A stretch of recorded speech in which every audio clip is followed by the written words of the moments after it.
Back Road Ministry, the World Premiere, Mr. Marty coming at you live and direct with part 2 of my video on what I'm going to call this video is the Death of the Blood Gang. Death of the Blood Gang part 2.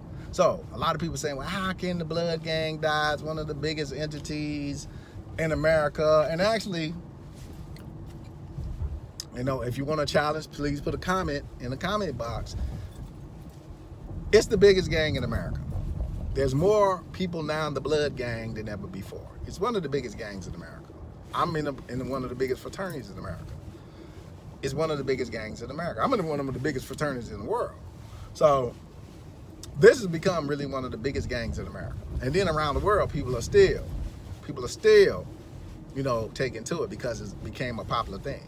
So question 1, why did someone want this gang?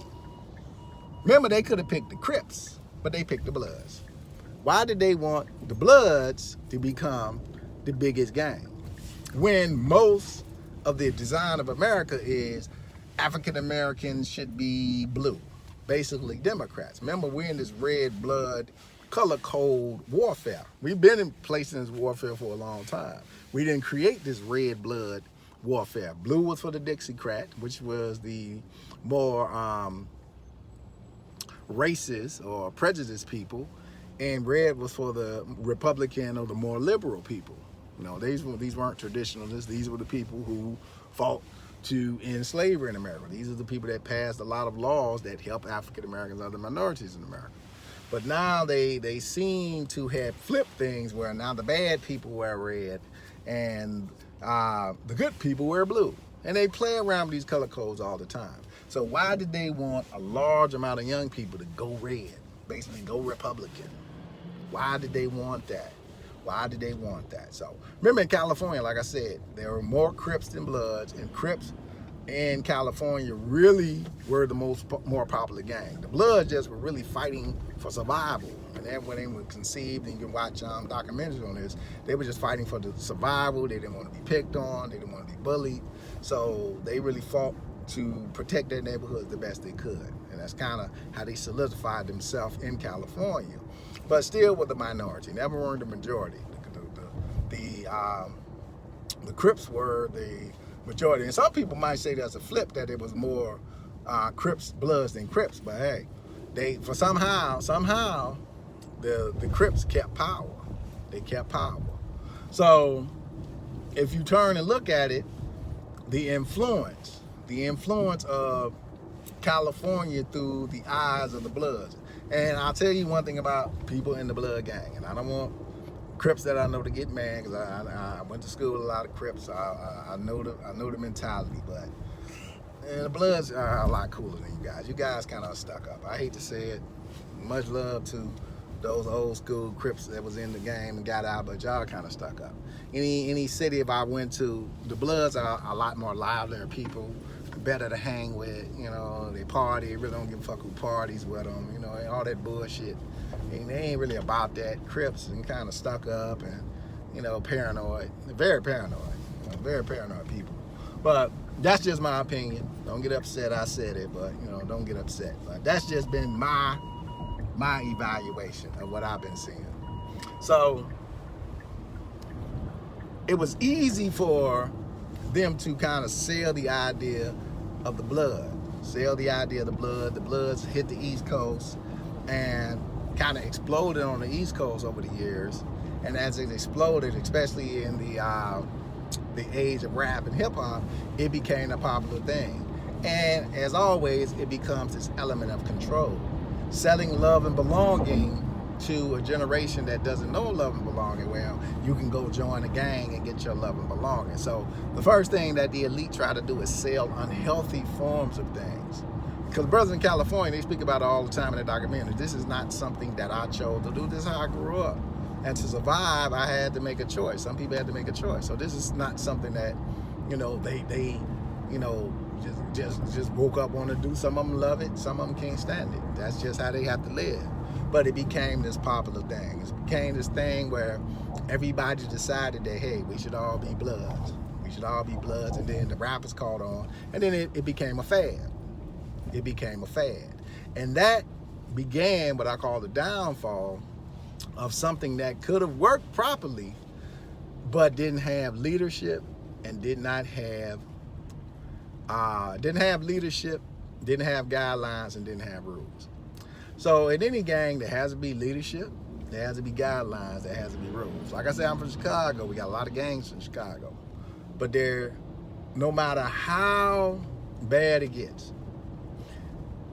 in the gangs in Chicago, and that's really breaking up in Chicago, there are always going to be leadership, there's always going to be guidelines, and there's always going to be rules.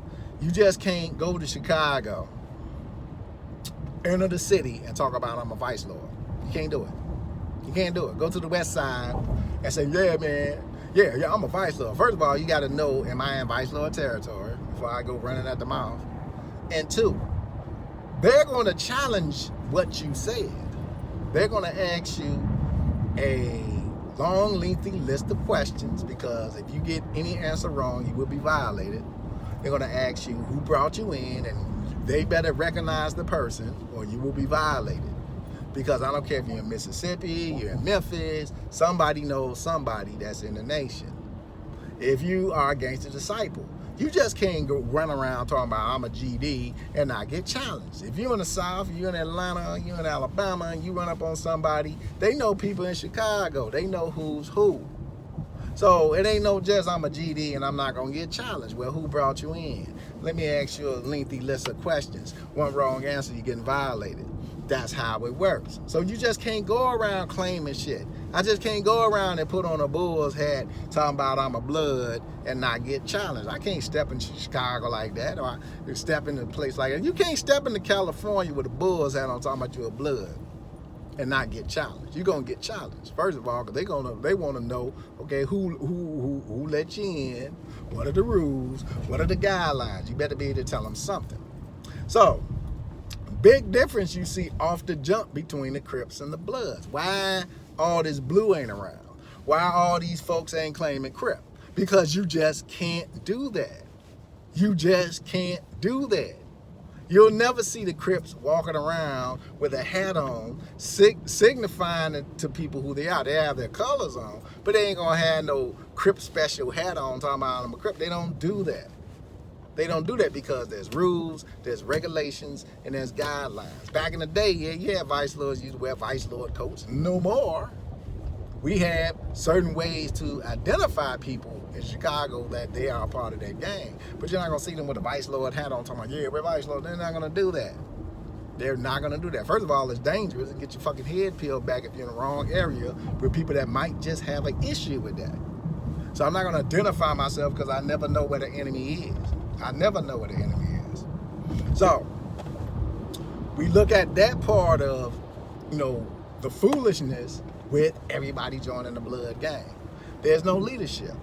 There's no leadership. Nobody challenges anybody. I can go put on the Bulls hat today. I'm in the East Coast, and the first thing that's going to be assumed is I'm a blood. That's the first assumption. I don't even wear my Chicago Bulls hat. I'm from Chicago, Illinois, born and raised. I still represent my team. I don't even like to wear my Bulls hat in New York or New Jersey because I don't want anybody to,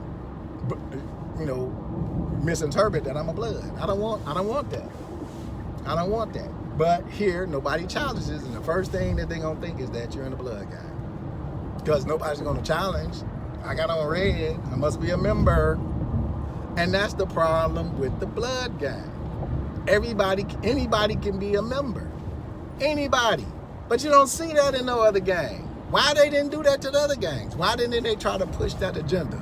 Because they went after the gang, they had no leadership, did not stress their guidelines, did not stress their rules and regulations. Because they knew that every other gang would. They went after the gang with the weakest leadership. They went after the gang with the weakest leadership, but they knew they could boost the popularity of the gang. Because the gang had so many loopholes at that point. Everybody's just claiming. There's no unity. Like I said, you just can't go to a place and state that you're a member of certain gangs without being challenged because they made sure that there's still a round table where everybody still knows everybody. So you got some sets of Bloods where the communication is still going on, but the majority worldwide, there's no communication because everybody's just claiming to be it, but not really a part. They're the guys who are part of that biker club who never went to the biker club to get permission. Be back with part 3.